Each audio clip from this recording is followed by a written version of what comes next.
남편이 절벽 아래로 차를 몰았던 그날 저는 죽지 않았습니다. 이 이야기가 궁금하시다면 구독과 좋아요 부탁드립니다.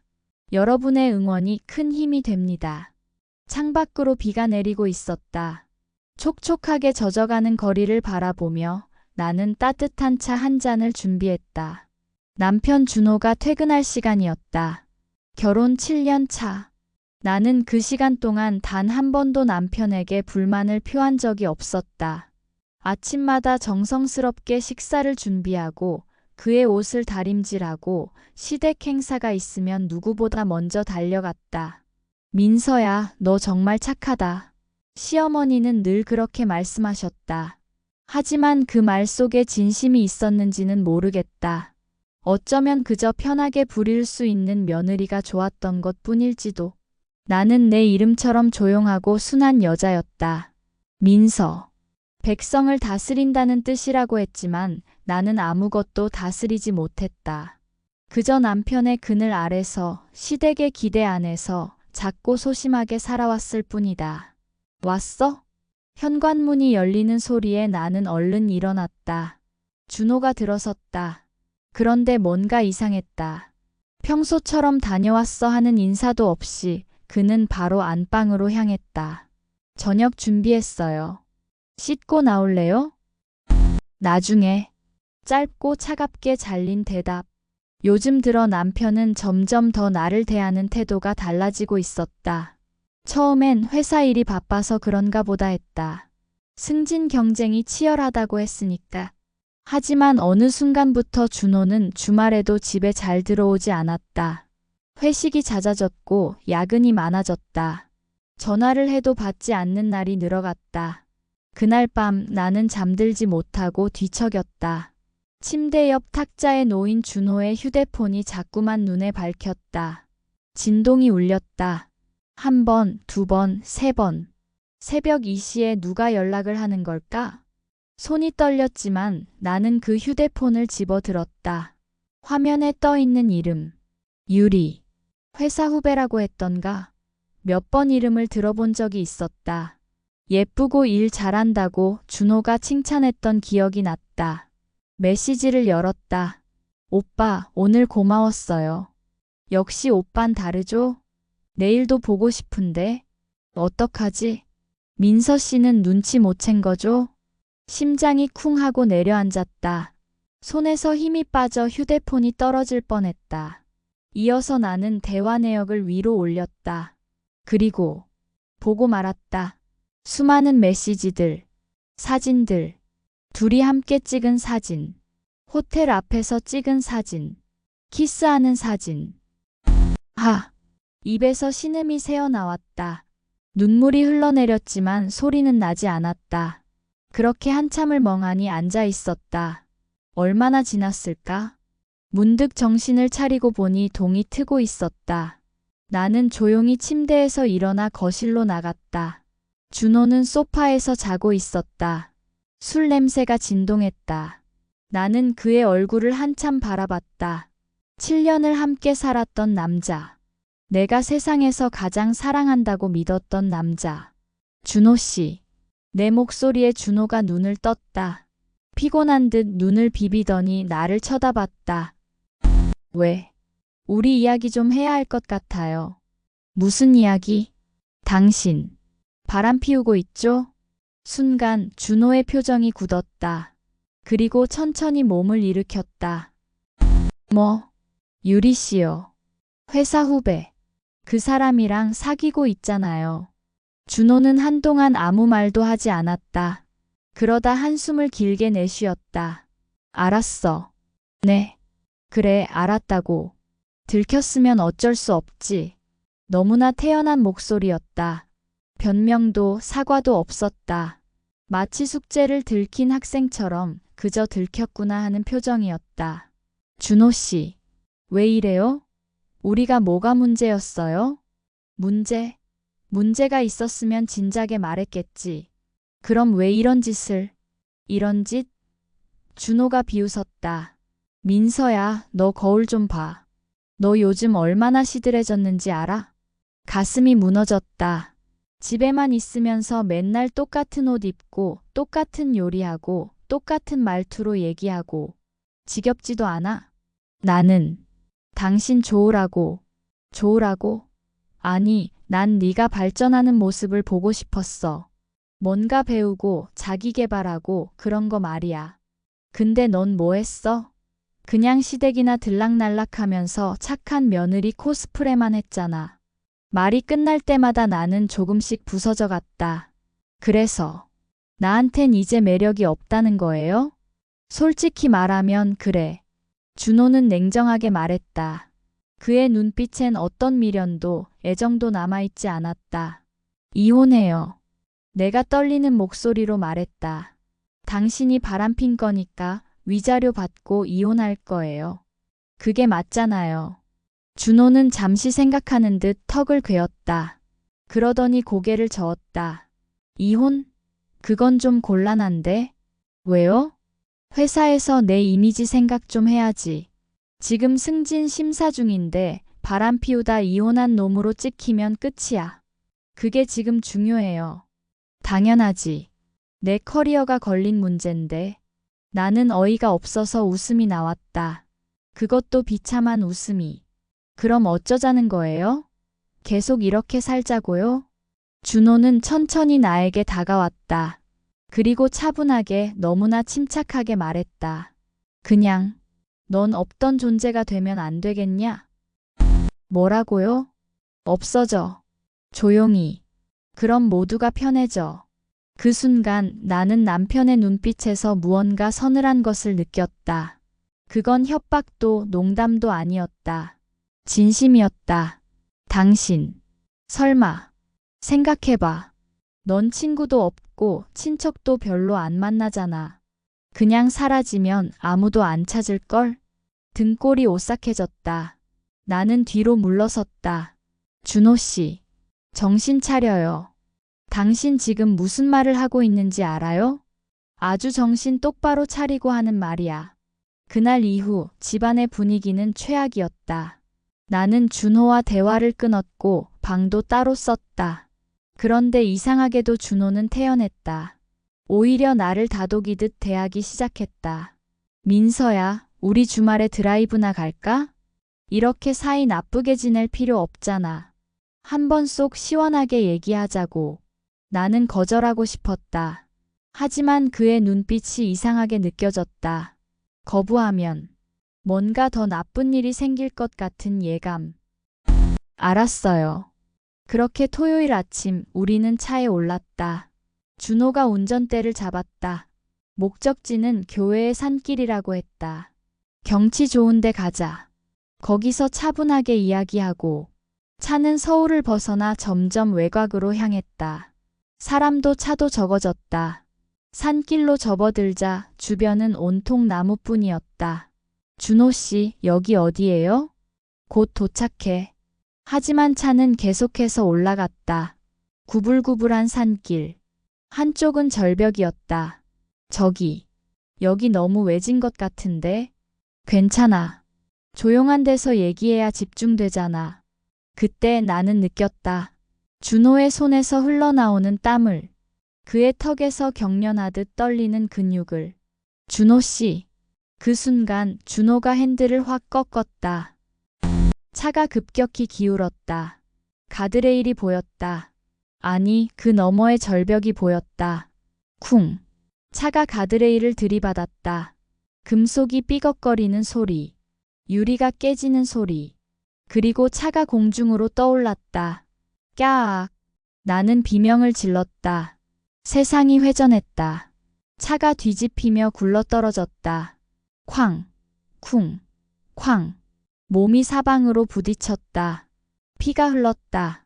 에어백이 터졌지만 소용없었다. 계속 굴러떨어지고 굴러떨어지고 마지막으로 본 것은 준호의 얼굴이었다. 그는 웃고 있었다. 미안, 민서야. 이게 최선이었어. 그리고 나는 어둠 속으로 빠져들었다. 통증. 온몸을 짓누르는 통증이 가장 먼저 느껴졌다. 눈꺼풀이 너무 무거워서 뜰 수가 없었다. 귓가에선 희미하게 새소리가 들렸다. 어디선가 나무 타는 냄새와 한약 냄새가 섞여 풍겼다. 여긴 어디지? 정신이 조금씩 돌아왔다. 나는 살아있었다. 기적처럼. 신음소리가 입에서 새어나왔다. 그 소리를 듣고 누군가 다가오는 발소리가 들렸다. 아이고, 깨어났네, 깨어났어. 낯선 여자의 목소리였다. 따뜻하고 다정한 목소리. 간신히 눈을 뜨자 흐릿하게 한 여자의 얼굴이 보였다. 60대쯤 되어 보이는 인자한 인상의 할머니였다. 정신 차렸구나, 아가야. 우리 할배. 빨리 와봐요. 할머니의 외침에 곧 또 다른 발소리가 들렸다. 같은 연배로 보이는 할아버지가 방으로 들어왔다. 오, 드디어 깨어났군. 한 달이나 걸렸네. 한 달. 목소리가 제대로 나오지 않았다. 목이 바짝 말라 있었다. 물 좀 드려야겠어요. 아가야, 천천히. 할머니가 내 머리를 받쳐주며 물을 조금씩 먹여주었다. 물이 목으로 넘어가는 순간 비로소 살아있다는 실감이 났다. 여긴 어디죠? 그리고 당신들은? 여기는 강원도 산골이란다. 우리는 그냥 이 근처에 사는 늙은이들이고. 할아버지가 온화하게 미소 지으며 말했다. 아가씨를 산 아래에서 발견했을 때는 정말 깜짝 놀랐어. 차 사고가 난 것 같더라고. 차는 완전히 부서져 있고 아가씨만 간신히 숨이 붙어 있었지. 저를 구해주신 거예요? 당연하지. 사람이 죽어가는데 그냥 지나칠 수 있나? 병원은 여기서 너무 멀어서 일단 우리 집으로 데려와서 할 수 있는 한 치료를 했어. 할머니가 내 손을 꼭 잡았다. 119에 신고는 했는데 그때 이미 차량 신고가 들어간 상태더라고. 경찰이 와서 사고 현장 확인하고 갔는데 이미 신원이 확인됐다고 하더라. 신원이요? 응. 그 차를 몰던 사람 말이야. 권준호라고. 근데 그 사람이 혼자 타고 있었다고 신고가 들어갔다더라. 심장이 철렁 내려앉았다. 그럼 저는? 아가씨는 아무도 몰라. 차에서 멀리 떨어진 곳에 있었거든. 아마 사고 순간 튕겨나간 것 같아. 신분증도 없고 얼굴도 많이 다쳐서. 할아버지가 한숨을 쉬었다. 경찰한테 말해야 하나 고민했는데 아가씨 상태가 너무 안 좋아서 일단 살리는 게 먼저라고 생각했지. 그리고 할아버지와 할머니가 서로 눈빛을 교환했다. 아가씨, 혹시 기억나는 거 있어? 이름이라도? 나는 입을 열려다가 멈췄다. 기억. 내 이름은 민서. 나는 민서고 남편 준호가 나를. 순간 머리가 지끈거렸다. 통증이 몰려왔다. 무리하지 마. 천천히 생각해봐. 할머니가 내 등을 토닥였다. 기억의 파편들이 흩어져 있었다. 절벽, 추락, 준호의 웃는 얼굴. 하지만 그 이전의 것들은 흐릿했다. 내가 어떤 사람이었는지, 어디서 살았는지, 가족은 있는지. 저는 잘 모르겠어요. 머리가 아파요. 뇌진탕 때문일 거야. 의사 선생님이 그러는데 기억상실이 올 수도 있다고 했어. 기억상실. 그랬다. 모든 게 희미했다. 내 이름조차 확실하지 않았다. 민서라는 이름이 내 것이 맞나? 아니면 꿈에서 들은 이름인가? 괜찮아. 천천히 기억나면 되는 거야. 할머니의 목소리가 참 따뜻했다. 그동안 내가 들어본 어떤 목소리보다. 그런데 말이야. 할아버지가 조심스럽게 말을 꺼냈다. 아가씨, 우리가 보기엔 누군가가 의도적으로 아가씨를 없애려 한 것 같아. 네. 그 사고 현장에서 좀 이상한 점들이 있었거든. 브레이크 자국도 없고 운전자는 살았는데 동승자 흔적은 지워져 있고 게다가 아가씨가 있던 위치가 일반적인 사고로는 설명이 안 돼. 할아버지의 말에 몸이 굳었다. 맞다. 준호는 나를 죽이려 했다. 그래서 말인데 할머니가 내 손을 더욱 꽉 잡았다. 우리가 함부로 판단할 순 없지만 만약 정말 누군가 아가씨를 해하려 했다면 지금 신분을 드러내는 게 위험할 수도 있어. 저희가 경찰에 신고하지 않은 이유가 그거예요. 혹시나 해서요. 두 노인은 나를 걱정하는 눈빛으로 바라봤다. 물론 아가씨 선택이야. 원하면 지금이라도 신고할 수 있어. 하지만 아니에요. 나는 단호하게 말했다. 신고하지 마세요. 제발. 기억은 흐릿했지만 한 가지는 확실했다. 나를 죽이려 한 사람이 있다. 그리고 그 사람은 아직도 저 밖에서 잘 살고 있을 것이다. 내가 죽었다고 믿으면서. 그럼 당분간 여기서 지낼래? 우린 상관없어. 정말 괜찮으세요? 당연하지. 우리 둘만 사는 집이 너무 넓거든. 할머니가 활짝 웃었다. 그렇게 나는 그 노부부와 함께 살게 됐다. 한 달, 두 달이 지나면서 몸은 조금씩 회복됐다.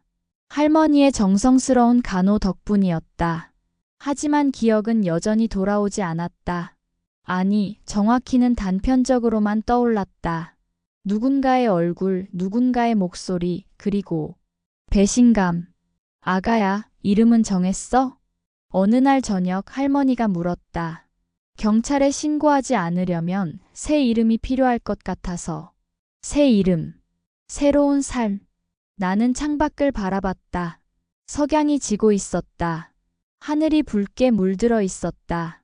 서하요. 서하? 네. 석양의 노을. 서하라는 이름 어때요? 좋은 이름이네. 서하. 우리 서하. 할머니가 흐뭇하게 웃었다. 그날 밤 나는 혼자 밤하늘을 바라봤다. 별들이 쏟아질 듯 빛나고 있었다. 민서는 죽었어. 이젠 서하야. 새로운 이름, 새로운 나. 그로부터 6개월이 더 지났다.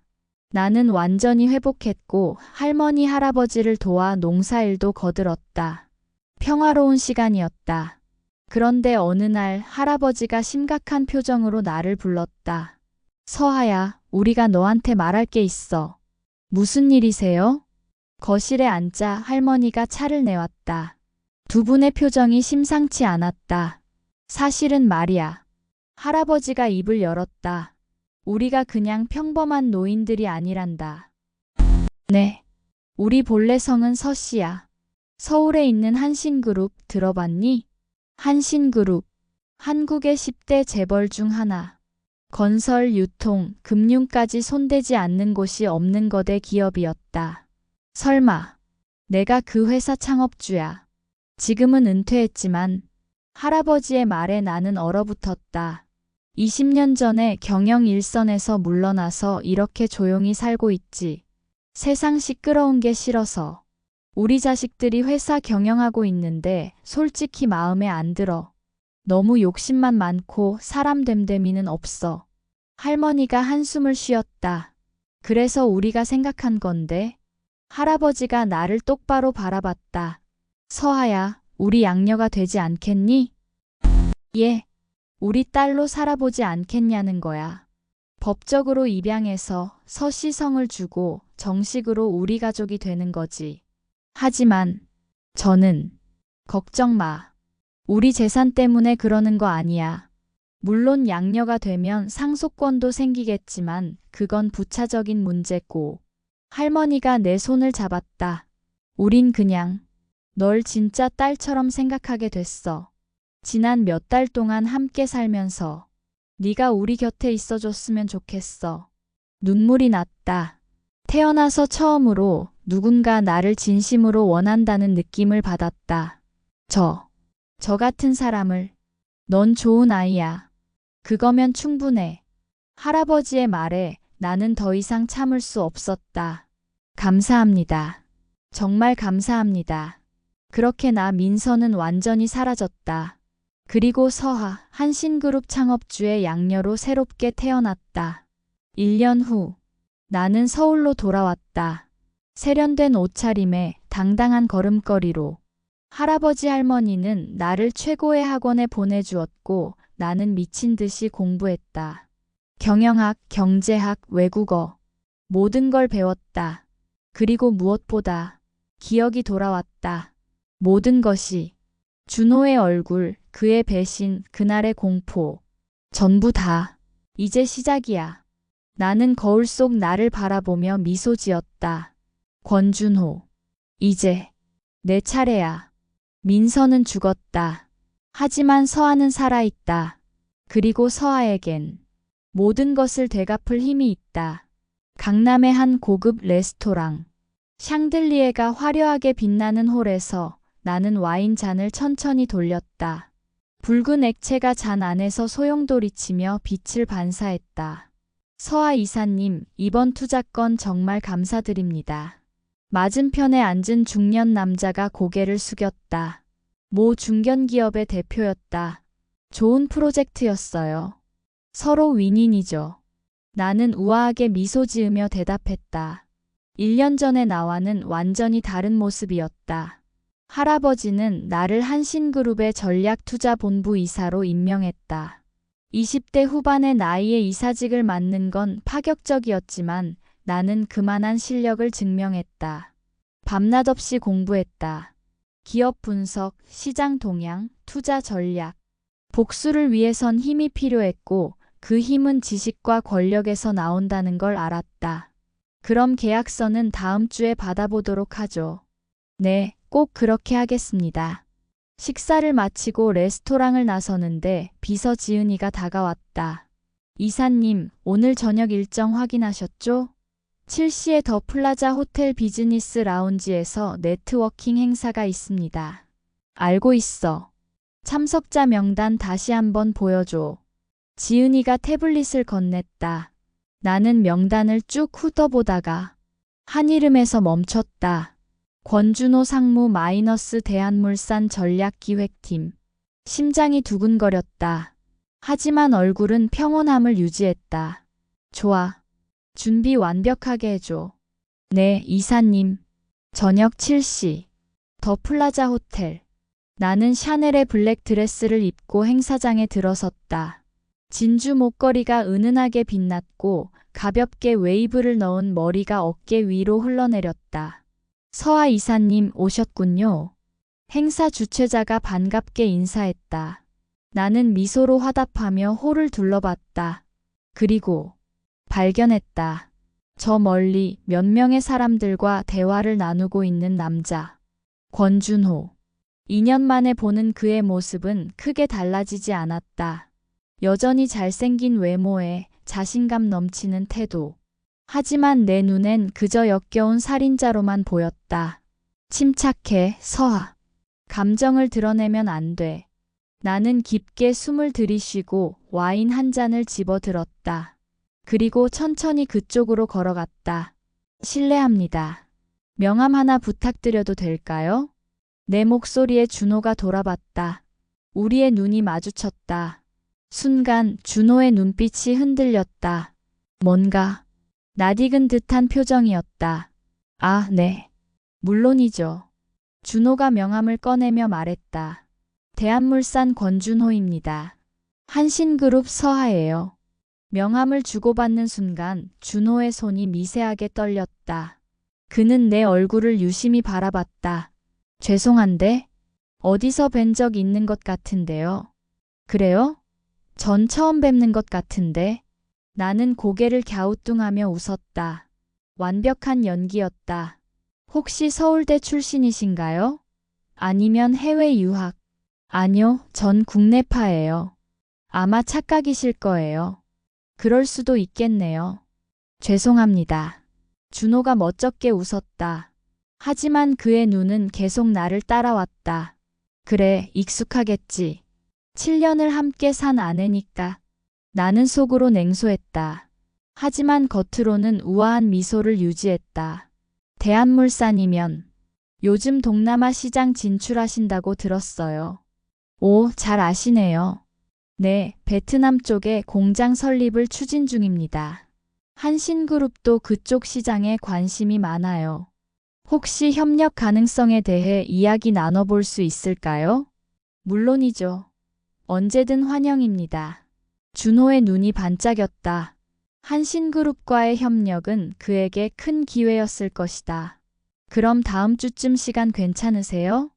점심 미팅 어떠세요? 좋습니다. 제 비서한테 연락 주시면 제가 직접 연락드릴게요. 나는 그의 명함을 들어보이며 윙크했다. 준호의 얼굴이 미묘하게 붉어졌다. 여전히 예쁜 여자한테 약하네.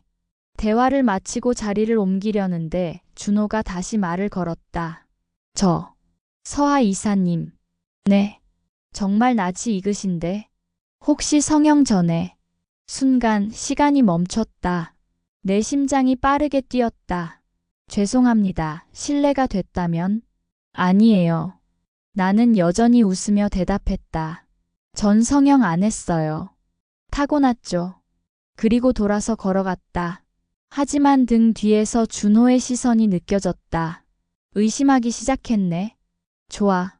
그게 시작이야. 며칠 후 나는 준호와 점심 약속을 잡았다. 장소는 강남의 한 고급 일식당. 먼저 와 계셨네요. 준호가 미소를 지으며 들어왔다. 정장 차림의 그는 여전히 잘생겼다. 하지만 내 눈엔 그저 지워야 할 과거일 뿐이었다.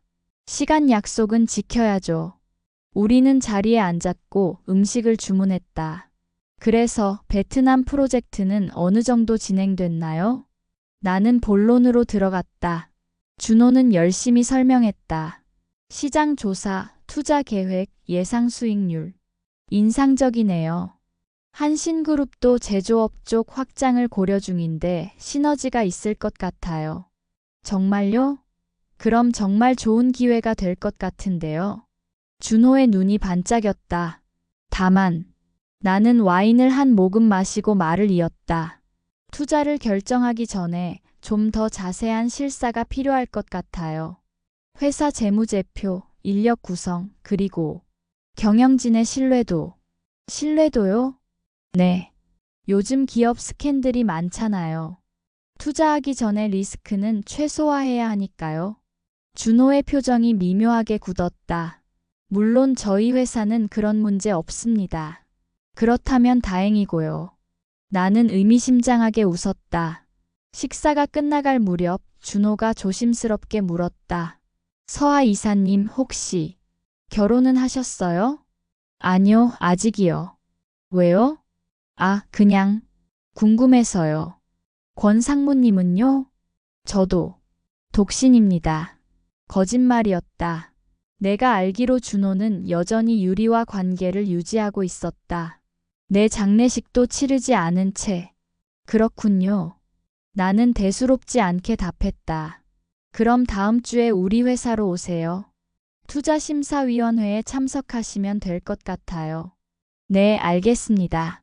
준호는 기뻐하며 고개를 숙였다. 자리에서 일어나려는데 준호가 다시 한번 물었다. 서하 이사님, 정말 죄송한데 혹시 예전에 권 씨 성을 가진 사람 아는 적 있으세요? 심장이 쿵 하고 내려앉았다. 하지만 나는 침착하게 대답했다. 글쎄요. 제 주변에 권 씨 성 가진 사람이 꽤 많은데. 왜요? 아니에요. 그냥 정말 낯익어서요. 특히 웃을 때 모습이. 준호가 말을 흐렸다. 혹시 옛날 사진 같은 거 보여주실 수 있어요?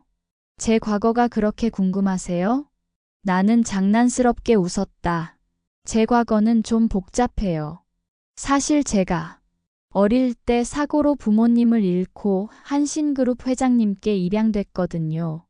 그래서 옛날 사진은 거의 없어요. 아, 죄송합니다. 제가 실례를. 괜찮아요. 나는 가방을 들고 일어섰다. 그럼 다음 주에 뵙죠, 권 상무님. 네, 감사합니다. 레스토랑을 나서면서 나는 차 안에서 긴 한숨을 내쉬었다. 점점 의심하고 있어. 좋아. 조금씩 혼란스럽게 만들어줄게. 비서 지은이가 물었다. 이사님, 괜찮으세요? 응, 괜찮아. 나는 거울을 보며 립스틱을 고쳤다. 다음 단계 준비해. 권준호 회사, 대한물산에 대한 모든 정보 수집해줘. 특히 재무 상태랑 그의 개인적인 스캔들. 알겠습니다. 차가 출발했다. 창밖으로 서울의 야경이 펼쳐졌다. 권준호. 넌 아직도 나를 죽은 줄 알고 있겠지. 하지만 곧 알게 될 거야. 죽은 아내가 얼마나 무서운 존재인지. 일주일 후, 한신그룹 본사 회의실. 투자심사위원회가 열렸고 준호는 긴장한 얼굴로 프레젠테이션을 진행했다. 이상으로 저희 베트남 프로젝트 설명을 마치겠습니다. 박수가 터져 나왔다. 나도 손뼉을 쳤다. 좋은 발표였어요, 권 상무님. 다만 몇 가지 질문이 있는데. 나는 서류를 넘기며 말했다. 작년 대한물산의 영업이익률이 전년 대비 15% 하락했더라고요. 그 이유가 뭔가요? 준호의 얼굴이 굳었다. 그건 일시적인 시장 상황 때문이었고, 그리고 최근 내부 감사에서 회계 오류가 발견됐다는 기사를 봤는데 해명 부탁드려요. 그건 단순한 실수였고 이미 수정됐습니다. 그렇군요. 나는 미소를 지었다. 하지만 그 미소는 차가웠다. 마지막으로 하나만 더. 권 상무님, 혹시 개인적으로 법적 문제에 연루된 적 있으세요? 네. 투자 결정할 때 중요한 사항이거든요. 경영진의 도덕성. 준호의 얼굴이 하얗게 질렸다. 아니요. 전혀 없습니다. 확실해요? 네. 나는 고개를 끄덕였다. 알겠습니다. 그럼 검토 후에 연락드리겠습니다. 회의가 끝나고 준호가 나를 찾아왔다. 서하 이사님, 아까 질문들이 좀 공격적이었던 것 같은데요. 공격적이었나요? 그냥 당연한 질문들이었는데.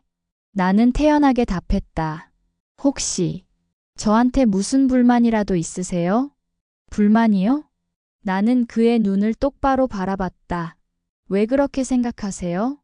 그냥 느낌이. 착각이에요. 나는 가방을 들고 일어섰다. 다만 권 상무님, 비즈니스는 감정이 아니라 이성으로 하는 거예요. 그거 명심하세요. 그리고 돌아서 걸어나갔다. 복수는 이제 시작일 뿐이었다. 투자심사위원회 이후 나는 대한물산에 대한 투자를 보류한다고 통보했다.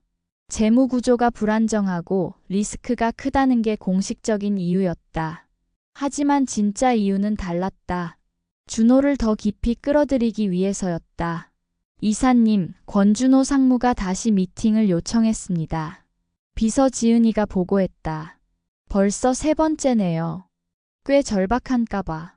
나는 커피를 한 모금 마시며 미소 지었다. 다음 주 수요일로 잡아줘. 저녁 시간으로. 저녁이요? 업무 시간이 아니라요? 응. 좀 더 사적인 분위기가 필요할 것 같아. 지은이가 의미심장한 눈빛으로 나를 바라봤지만 아무 말도 하지 않았다. 수요일 저녁 한강변의 고급 레스토랑. 나는 일부러 평소보다 더 신경 써서 차려입었다. 와인색 원피스에 가벼운 메이크업. 머리는 자연스럽게 내려드렸다. 준호는 이미 와 있었다. 긴장한 표정으로 메뉴판을 들여다보고 있었다. 기다리셨어요? 아, 아니에요. 방금 왔습니다. 준호가 얼른 일어서며 의자를 빼주었다. 감사해요. 우리는 자리에 앉았다. 한강의 야경이 창밖으로 펼쳐졌다. 권 상무님, 오늘은 무슨 이야기를 하고 싶으신 거예요? 투자건인데요. 혹시 재고의 여지가 있을까 해서. 아직은 어렵겠어요. 회사 재무 구조가. 알고 있습니다. 준호가 내 말을 끊었다. 솔직히 말씀드리면 회사가 지금 어려운 상황이에요. 이번 투자가 성사되지 않으면 프로젝트 자체가 무산될 수도 있습니다. 그렇군요. 나는 동정 어린 표정을 지었다. 그건 안 됐네요. 서하 이사님 부탁드립니다. 한 번만 기회를. 권 상무님. 나는 와인 잔을 들었다. 비즈니스는 감정이 아니라 숫자로 하는 거라고 했잖아요. 알고 있습니다. 하지만 준호의 목소리가 간절했다. 제게 이 프로젝트는 정말 중요해요.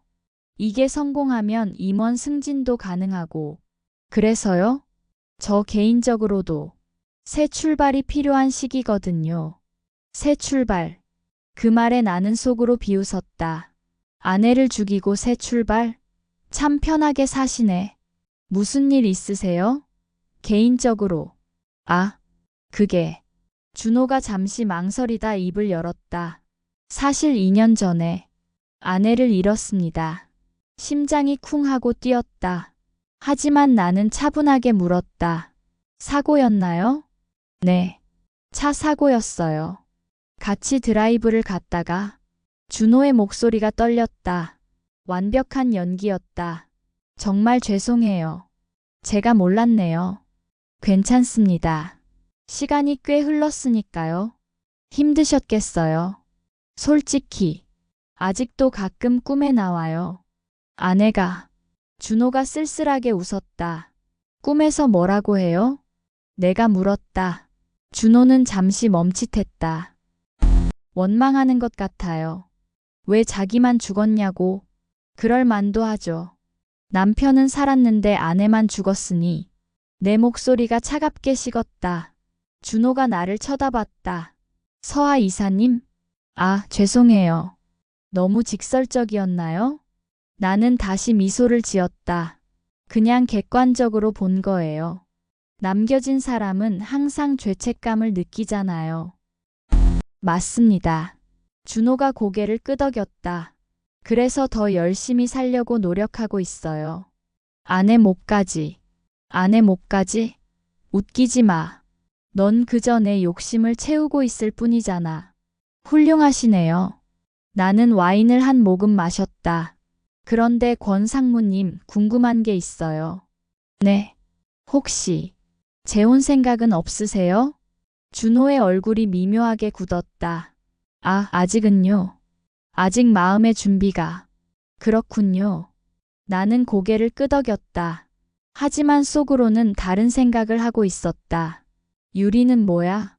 아내 죽은 지 일주일도 안 돼서 침대에 같이 있던 그 여자는 사실 주변에서 소개도 많이 해주는데 아직은 그럴 마음이 안 들어요. 이해해요. 시간이 필요하죠. 대화는 자연스럽게 다른 주제로 넘어갔다. 하지만 나는 계속해서 준호를 관찰했다. 그의 말투, 표정, 제스처. 예전과 똑같았다.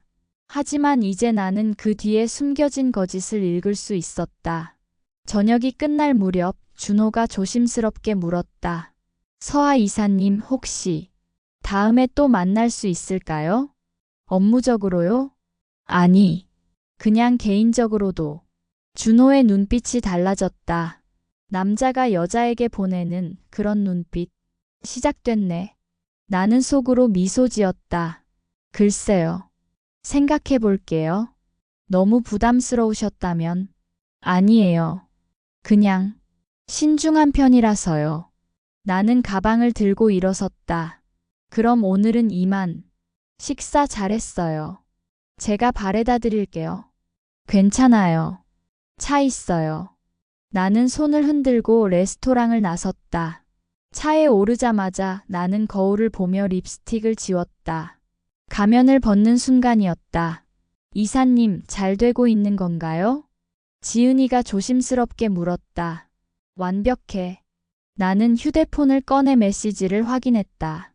사설 탐정에게서 온 보고서였다. 권준호 동선 보고. 마이너스 오늘 오전 회사 출근. 마이너스 점심 강남역 인근 카페에서 여성과 만남 신유리 28세 대한물산 마케팅팀. 마이너스 오후 회사 업무. 마이너스 저녁 서하 이사와 미팅. 신유리. 여전히 만나고 있었다.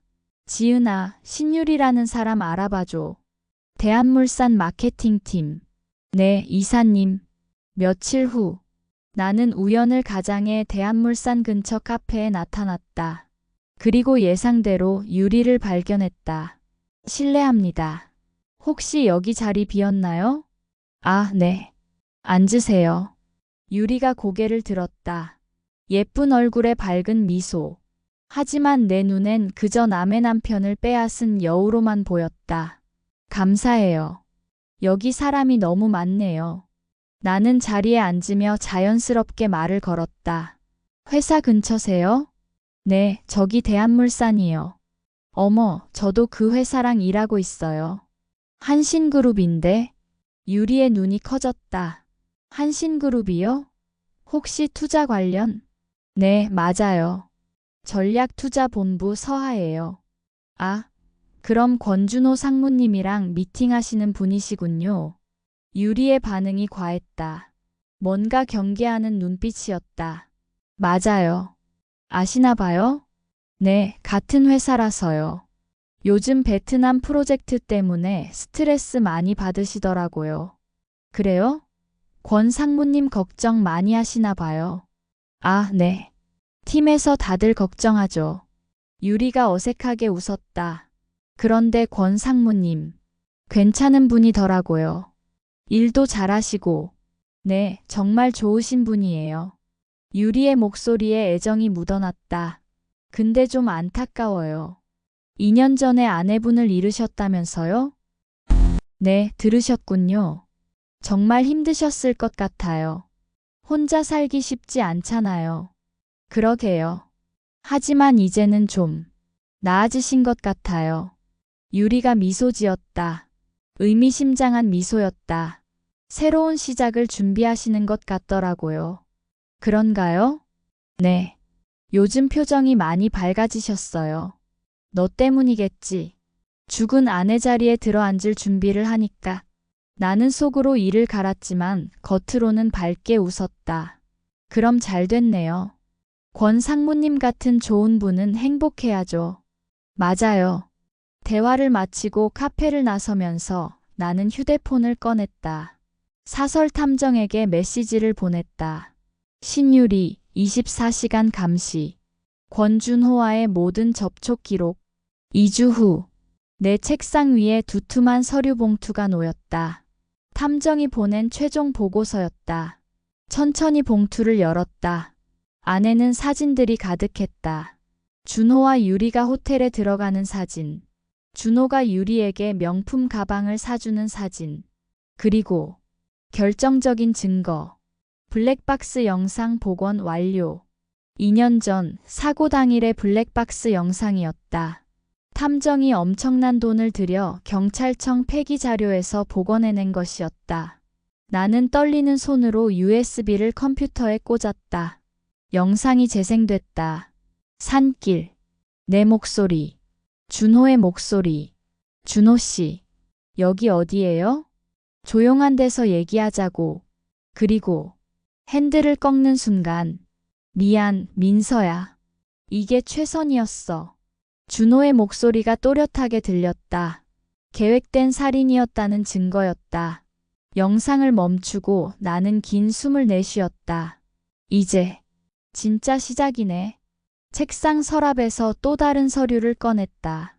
대한물산의 비자금 조성 증거였다. 준호가 프로젝트 예산을 빼돌려 개인 계좌로 빼돌린 기록. 그리고 그 돈으로 유리에게 명품을 사준 증거. 완벽해. 나는 모든 서류를 정리하며 미소 지었다. 휴대폰이 울렸다. 준호에게서 온 메시지였다. 서하 이사님, 이번 주 시간 괜찮으세요? 식사 한번 하고 싶은데. 나는 답장을 보냈다. 좋아요. 금요일 저녁 어때요? 제가 좋은 곳 알아요. 완벽합니다. 감사합니다. 권준호. 나는 휴대폰을 내려놓으며 중얼거렸다. 금요일이 내 인생의 마지막 평화로운 날이 될 거야. 창밖으로 서울의 야경이 펼쳐졌다. 반짝이는 불빛들 사이로 나는 나의 복수가 완성되어 가는 모습을 그려봤다. 금요일 저녁, 나는 준호를 한신그룹 본사 건물 안에 VIP 룸으로 초대했다. 와, 여기. 일반인은 못 들어오는 곳 아닌가요? 준호가 감탄하며 둘러봤다. 특별한 손님이니까요. 나는 와인을 따르며 미소 지었다. 권 상무님, 사실 오늘 드릴 말씀이 있어요. 네. 무슨? 투자요. 승인됐어요. 준호의 얼굴이 환해졌다. 정말요? 네. 조건부지만요. 조건이요? 회사 내부 감사를 먼저 받아야 해요. 투명성 확인 차원에서. 순간 준호의 얼굴이 굳었다. 내부 감사요? 네. 한신그룹 감사팀이 직접 들어가서 재무, 인사, 모든 걸 점검할 거예요. 그건 좀. 준호의 이마에 땀이 맺혔다. 왜요? 문제라도 있으세요? 나는 순진하게 물었다. 아, 아니요. 그런 건 아닌데. 그럼 괜찮겠네요. 나는 와인 잔을 들었다. 축하해요, 권 상무님. 곧 프로젝트 시작할 수 있을 거예요. 준호는 억지로 미소를 지으며 잔을 들었다. 하지만 그의 손은 떨리고 있었다. 이제부터야, 권준호. 내 인생이 무너지는 걸 지켜봐. 나는 와인을 마시며 속으로 미소 지었다. 복수의 퍼즐이 완성되고 있었다. 내부 감사 일주일 전. 준호에게서 연락이 빗발쳤다. 하루에 5통, 6통. 목소리는 점점 더 절박해졌다. 서하 이사님, 혹시 내부 감사를 조금 미룰 수는 없을까요? 왜요? 문제라도 있으세요? 아니, 그런 건 아닌데. 회사 상황이 좀 복잡해서요. 그래요? 그럼 더더욱 빨리 진행해야겠네요. 투명성이 중요하니까. 전화를 끊을 때마다 나는 미소 지었다. 그가 무너지는 소리가 들렸다. 3일 전. 유리가 나를 찾아왔다. 서하 이사님, 잠깐 시간 좀 내주실 수 있으세요?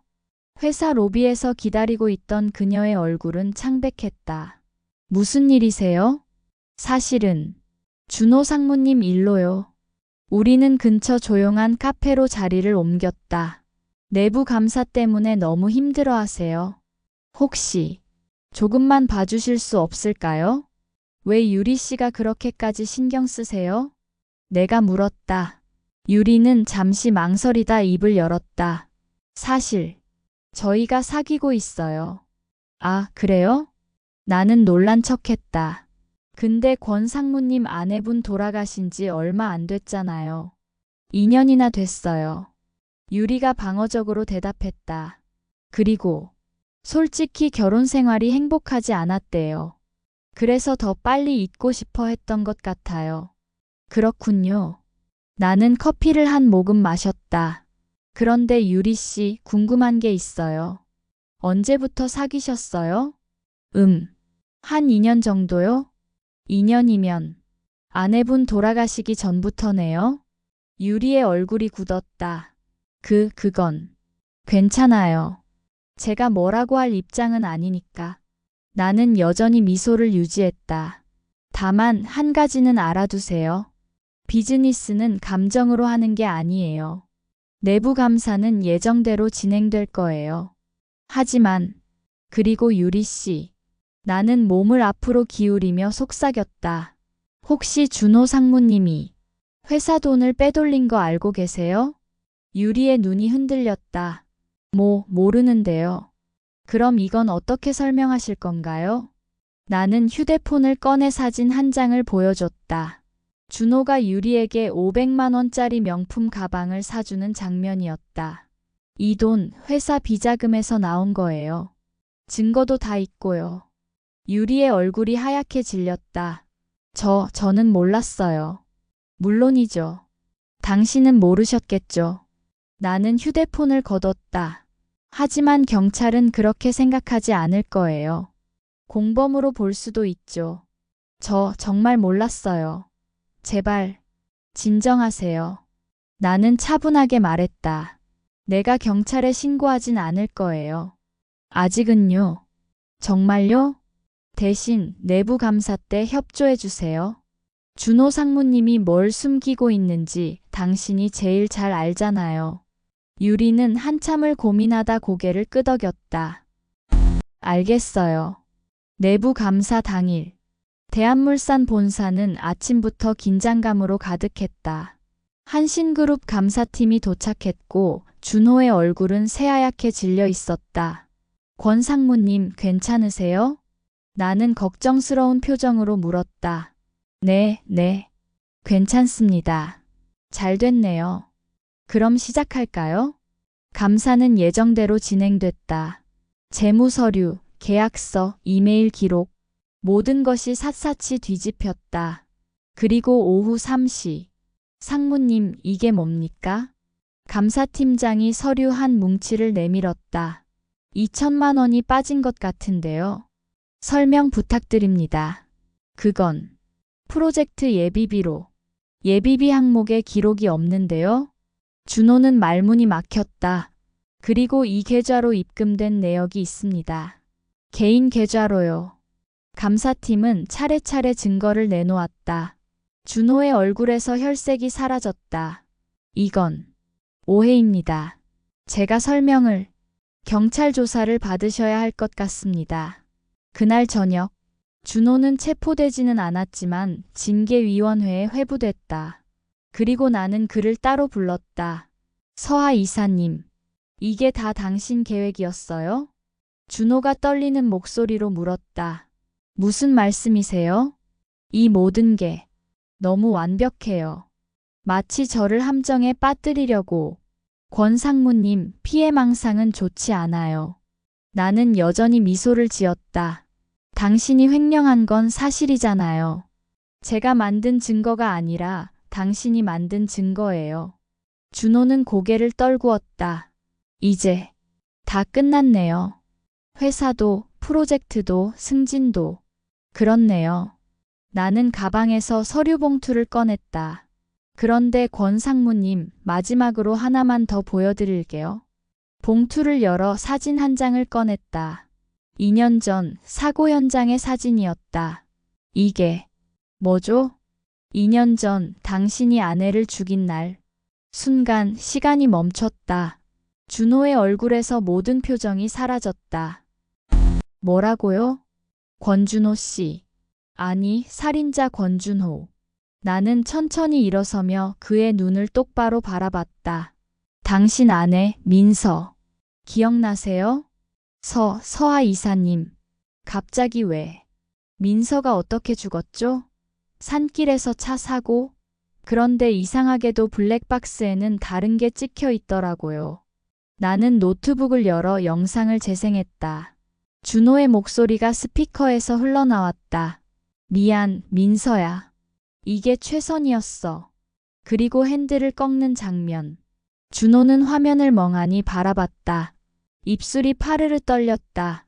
이건 어떻게 폐기된 줄 알았죠? 아쉽게도 복원됐어요. 계획적 살인의 증거로요. 나는 노트북을 닫았다. 그런데 더 재밌는 게 있어요. 당신이 죽였다고 믿었던 민서가. 나는 목걸이를 풀며 말을 이었다. 죽지 않았어요. 머리를 천천히 풀어내렸다. 그리고 준호를 향해 걸어갔다. 안녕, 준호 씨. 오랜만이네요. 준호의 눈이 점점 커졌다. 그는 뒤로 물러났다. 아니. 이럴 수가. 놀랐어요? 나도 놀랐어요. 내가 살아날 줄은 몰랐거든. 나는 그의 앞에 섰다. 2년 동안 준비했어요. 당신을 완전히 무너뜨릴 준비를요. 민서. 아니, 당신이 민서였어? 맞아요. 죽은 줄 알았던 당신 아내. 준호는 주저앉았다. 손으로 얼굴을 감쌌다. 왜 이렇게까지? 왜냐고요? 나는 그를 내려다봤다. 당신이 나를 죽이려 했으니까. 당신이 나를 쓰레기처럼 버렸으니까. 당신이 내 장례식도 제대로 치르지 않고 다른 여자와 침대에 있었으니까. 내 목소리가 떨렸다. 2년 동안 참았던 분노가 터져나왔다. 나는 7년 동안 당신만 바라보고 살았어요. 당신을 위해 나를 포기했죠. 그런데 당신은 뭘 했어요? 바람 피우고 나를 죽이려 했죠. 미안해. 정말 미안해. 미안하다고. 나는 차갑게 웃었다. 이제 와서 미안하다고 하면 다예요? 가방에서 또 다른 서류를 꺼냈다. 이건 고소장이에요. 살인 미수죄로 당신을 고소할 거예요. 그리고 횡령죄도요. 제발. 한 번만. 한 번만? 나도 당신한테 한 번만 기회를 달라고 했었죠. 이혼하자고. 그때 당신이 뭐라고 했죠? 나는 그날의 대화를 또렷하게 기억했다. 넌 없던 존재가 되면 안 되겠냐고 했죠. 그래서 나 없어졌어요. 민서는 죽었어요. 준호는 아무 말도 하지 못했다. 하지만 서아는 살아있어요. 그리고 서아는 당신을 절대 용서하지 않을 거예요. 나는 서류를 그의 앞에 던졌다. 내일 경찰이 당신을 찾아갈 거예요. 준비하세요. 3개월 후. 법정. 준호는 피고석에 앉아 있었다. 수척해진 얼굴, 초췌한 모습. 피고인 권준호는 살인 미수 및 횡령 혐의로 징역 8년을 선고한다. 판사의 망치가 내려쳤다. 나는 방청석에서 그 모습을 지켜봤다. 감정이 복잡했다. 후련함, 슬픔, 안도감. 유리도 법정에 있었다. 그녀는 공범은 아니었지만 증인으로 출석했다. 우리의 눈이 마주쳤다. 그녀는 미안하다는 듯 고개를 숙였다. 법정을 나서는데 준호가 호송되어 가는 모습이 보였다. 민서. 그가 내 이름을 불렀다. 정말 미안해. 진심이야. 나는 잠시 그를 바라봤다. 나도 미안해요, 준호 씨. 당신을 사랑했던 내가. 그리고 돌아서 걸었다. 6개월 후. 나는 할아버지, 할머니와 함께 강원도 집에 와 있었다. 서아야, 이제 좀 괜찮니? 할머니가 내 손을 잡으며 물었다. 네. 이제 정말 괜찮아요. 그동안 많이 힘들었지? 힘들었어요. 하지만 필요한 시간이었어요. 나는 창밖을 바라봤다. 햇살이 따스하게 내리쬐고 있었다. 이제 진짜 새로 시작하려고요. 민서도 복수도 아닌 그냥 나로서. 좋은 생각이야. 할아버지가 흐뭇하게 웃었다. 우리 서아는 이제 뭘 하든 잘할 거야. 1년 후. 나는 한신그룹 이사직을 그만두고 작은 NGO를 설립했다. 가정폭력 피해자와 사고 생존자들을 돕는 단체였다. 서아 대표님, 오늘 상담 예약 3건 들어왔어요. 직원이 보고했다. 알겠어요. 준비해 주세요. 나는 미소 지었다. 이제는 진짜 미소였다. 복수를 위한 가면이 아니라 진심에서 우러나오는 미소. 첫 번째 상담자가 들어왔다. 30대 여성이었다. 남편의 폭력으로 고통받고 있다고 했다. 괜찮아요. 여기는 안전해요. 나는 그녀의 손을 잡았다. 저도 당신처럼 힘든 시간을 보냈어요. 하지만 이겨냈죠. 당신도 할 수 있어요. 그녀의 눈에서 눈물이 흘렀다. 정말 이길 수 있을까요? 물론이에요. 당신은 생각보다 훨씬 강한 사람이에요. 상담을 마치고 나는 사무실 창가에 섰다. 서울의 하늘이 맑았다. 준호, 당신은 나를 죽이려 했지만 결국 더 강한 나를 만들었어요. 이제 나는 누군가의 아내도 누군가의 희생자도 아니에요. 나는 그냥 나예요. 나 자신의 주인공. 휴대폰이 울렸다. 할머니에게서 온 메시지였다. 서아야, 저녁 먹으러 와. 할배가 네가 좋아하는 음식 준비했어. 나는 미소 지으며 답장을 보냈다. 네, 곧 갈게요. 사랑해요, 할머니. 가방을 들고 사무실을 나섰다. 새로운 하루가 시작되고 있었다. 이번엔 진짜 나의 하루. 준호는 복역 중이다. 모범수로 생활하며 가석방을 준비하고 있다고 한다. 유리는 회사를 그만두고 고향으로 돌아갔다. 가끔 내게 사과의 편지를 보낸다. 그리고 나, 서아는 매일 아침 거울을 보며 웃는다. 오늘도 화이팅. 과거는 과거일 뿐이다. 이제 중요한 건 오늘, 그리고 내일이다.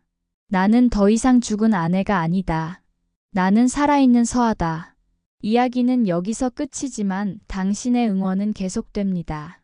이 이야기가 마음에 드셨다면 구독과 좋아요 부탁드립니다. 여러분의 관심이 더 좋은 이야기를 만드는 힘이 됩니다.